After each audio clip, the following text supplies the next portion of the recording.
తిరుమల శ్రీవారిని మంత్రి పొంగిలేటి శ్రీనివాస్ రెడ్డి దర్శించుకున్నారు. ఇవాళ ఉదయం స్వామివారి సేవలో పాల్గొన్న ఆయనకు అర్చకులు తీర్థ ప్రసాదాలు అందజేశారు. తెలంగాణలో మార్పుకు ప్రజలు పట్టం కట్టి ఏడాది పూర్తయింది. దీన్ని పురస్కరించుకొని స్వామివారిని దర్శించుకున్నట్లు పొంగిలేటి తెలిపారు. స్వామివారి కృపతో తెలుగు రాష్ట్రాలు సుభిక్షంగా ఉండాలని ఆకాంక్షించారు. ప్రేక్షకులందరికీ హృదయపూర్వక నమస్కారం. ఈరోజు కుటుంబ సమేతంగా శ్రీనివాసుడి దర్శనానికి తిరుమలకు రావడం జరిగింది. స్వామివారిని దర్శించుకొని ముఖ్యంగా తెలంగాణ రాష్ట్రంలో పేదోడు ప్రభుత్వం కావాలని, అది ఇందిరమ్మ రాజ్యంతోనే సాధ్యమని, తెలంగాణ ప్రజలు ఇందిరమ్మ రాజ్యాన్ని తెచ్చుకొని 1 సంవత్సరం పూర్తయింది. ఈ సంవత్సరం పూర్తయిన సందర్భంగా వీలైనన్ని అభివృద్ధి సంక్షేమ కార్యక్రమాలు తెలంగాణ ప్రజలకి గౌరవ ముఖ్యమంత్రి రేవంత్ రెడ్డి గారి నాయకత్వంలోని ప్రభుత్వం చేయటం జరిగింది.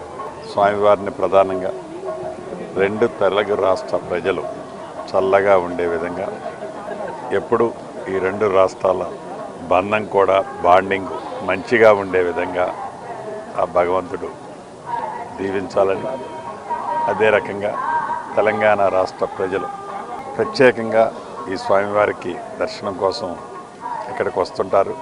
వారి కోరికలను కూడా తీర్చాలని మనస్ఫూర్తిగా కోరటం జరిగింది.